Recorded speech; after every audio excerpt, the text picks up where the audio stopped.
Bismillahirrahmanirrahim. Assalamualaikum warahmatullahi wabarakatuh. Uh, Selamat malam buat teman-teman semua. Salam sejahtera buat kita semua. Salam Swastiastu, Namo Buddhaya. Pada kesempatan malam ini kita diberikan nikmat dari Allah Subhanahu wa taala, Tuhan yang Maha Esa, untuk kumpul kembali silaturahmi sambil kita ngobrol kajian teks nilai-nilai dasar perjuangan yang dibuat oleh Allahyarham Nur Khalis Majid dan dilegalkan pada tahun 71 ya. Berarti sekarang kita membahas teks yang dibikin 471 berarti berapa? 50 tahun yang lalu ya. 50 tahun ya. Oke. Nah, pada kesempatan ini saya ngajak teman-teman untuk membuka, silakan googling ya, pada bab 3, kemerdekaan manusia atau ikhtiar dan keharusan universal atau takdir. Kita langsung masuk ke paragraf 5. Oleh karena itu, kemerdekaan harus diciptakan untuk pribadi dalam konteks hidup di tengah alam dan masyarakat. Oleh karena itu, kemerdekaan harus diciptakan untuk pribadi dalam konteks hidup di tengah alam dan masyarakat. Ya, sebagaimana kita tahu, ya, kita udah bahas kemarin-kemarin bahwa syarat manusia itu hidup, ya, dan makhluk hidup itu adalah merdeka. Ya kan, jadi hak asasi manusia yang pertama adalah hak hidup, dan terus hak hidupnya itu merdeka. Ya, jadi dia memiliki diri, tubuh dan pikirannya sendiri gitu. Itu makna kemerdekaan. Dan terus juga kalau misalnya merdeka artinya tidak ada hambatan ya, tidak ada hambatan, tidak ada halangan gitu. Nah, itu makna yang kita bisa lihat di banyak definisi termasuk misalnya Kamus Besar Bahasa Indonesia gitu. Nah, pada kalimat ini ya kan kita harus menciptakan kemerdekaan dalam konteks hidup di tengah alam dan masyarakat. Gitu. Artinya apa? Artinya, sebagaimana karakter naskah NDP pada bab-bab sebelumnya adalah bahwa kita harus merdeka dari alam, ya kan? Saat kita hidup di alam dan masyarakat, artinya kita bukan produk alam. Gitu. Produk alam artinya produk yang sudah jadi, gitu. Ya, yang terus berkembang determinis mengikuti hukum-hukum biologis umumnya, enggak ya. Jadi kita itu makhluk yang dinamis, itu maknanya. Tuh. Nah, terus yang kedua, konteks hidup di tengah masyarakat itu artinya masyarakat pun itu tidak seperti masyarakat yang pernah ada.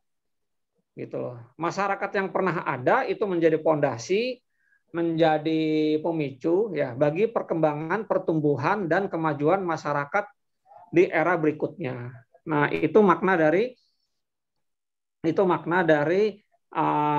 hidup merdeka ya. Kita harus menciptakan hidup merdeka di tengah alam dan masyarakat. Itu yang saya pahami ya. Sebab kalau tanpa kemerdekaan ya tidak ada bedanya ya manusia dengan objek benda mati dan makhluk fisikal seperti tumbuhan dan binatang.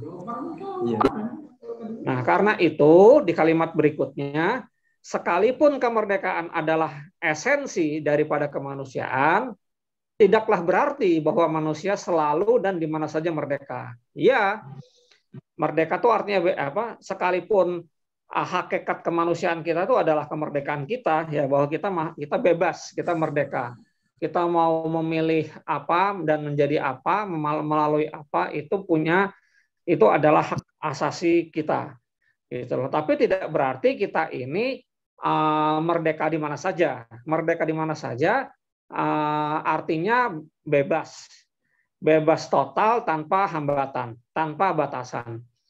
Nah, kalau misalnya manusia itu tidak ada hambatan atau tidak ada batasan untuk mengekspresikan kemerdekaannya, ya maka sesungguhnya manusia itu nggak beda dong, ya kan?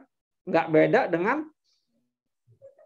dengan makhluk lainnya ya yang bergerak dengan insting. Artinya apa?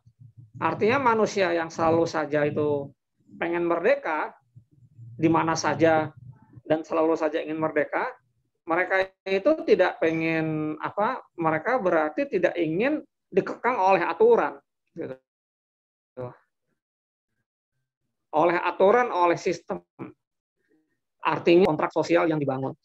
Nah, sedangkan kesepakatan dan kontrak sosial itu adalah khas satu-satu makhluk lainnya. Makhluk lainnya itu tumbuhan dan hewan itu bentukan dari hasil siapa yang paling mendominasi.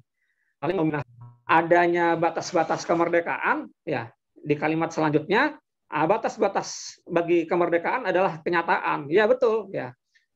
Artinya kemerdekaan satu pihak membatasi kemerdekaan yang lain, gitu. Saya terbiasa dengar lagu musik keras, ya kan, dengan volume nyaring. Saya merasa enjoy dan baru bisa belajar kalau misalnya dengan suara nyaring,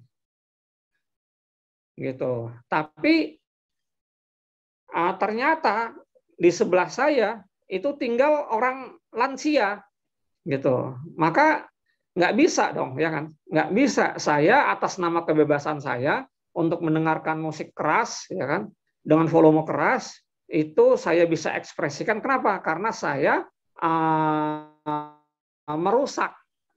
merusak hak atau kebebasan dari lansia untuk di pihak lain. Ya, kita akan temukan satu kata yang umum, yaitu hak, gitu loh. Hak saya mau dengar lagu rock dengan volume keras, dengan volume kan suasana untuk, nah gitu loh, ya. Nah, jadi perbenturan antar kemerdekaan tiap orang itu menghasilkan batasan, ya kan, menghasilkan kompromi. Bisa tidak kompromi, ya nggak? Bisa jadi tidak kompromi, ya itu berarti apa? Penindasan, ya kan? Untuk orang yang tidak mau menerima suara musik saya, suara musik dari komputer atau dari tape saya, itu ya saya abaikan fisik, gitu. Nah, itu yang nggak bisa, ya. Itu nggak bisa, dan itu hanya khas binatang. Jadi segala tekanan, nah jadi kata kuncinya adalah, kesimpulannya, jadi tekanan dalam kontrak sosial untuk mendominasi sesuatu itu hakikatnya adalah perilaku binatang, gitu. Kenapa? Karena hakikat manusia adalah selalu mencari titik kompromi. Titik kompromi itu bukan menang-menangan, ya kan? Bukan kalah-kalahan, ya kan? Bukan saling menganga, tapi saling berbagi kewenangan, gitu loh. Nah, itulah yang namanya kontrak sosial. Jadi di kalimat ketiga, adanya batas-batas bagi kemerdekaan adalah satu kenyataan, itu artinya adalah setiap kemerdekaan manusia, nah titik benturan antar kebebasan menghasilkan kompromi, gitu. Nah, kompromi itu kontrak sosial. Ya, kompromi itu harus ada dalam kontrak sosial. Kontrak sosial itu seperti yang pernah kita singgung, yaitu saling berbagi kerja, ya kan, saling saling membutuhkan yang pertama, terus yang kedua saling bagi kerja, terus yang ketiga saling bagi untung. Itu pondasi pondasi dari kontrak sosial. Nah, negosiasi itu bagian dari itu. Jadi harus meliputi tiga pondasi nilai tadi, ya, saling membutuhkan, saling kerja, saling bagi kerja, distribusi kerja, dan juga saling bagi untung, gitu. Itu kalimat ke mana? Itu kalimat ketiga.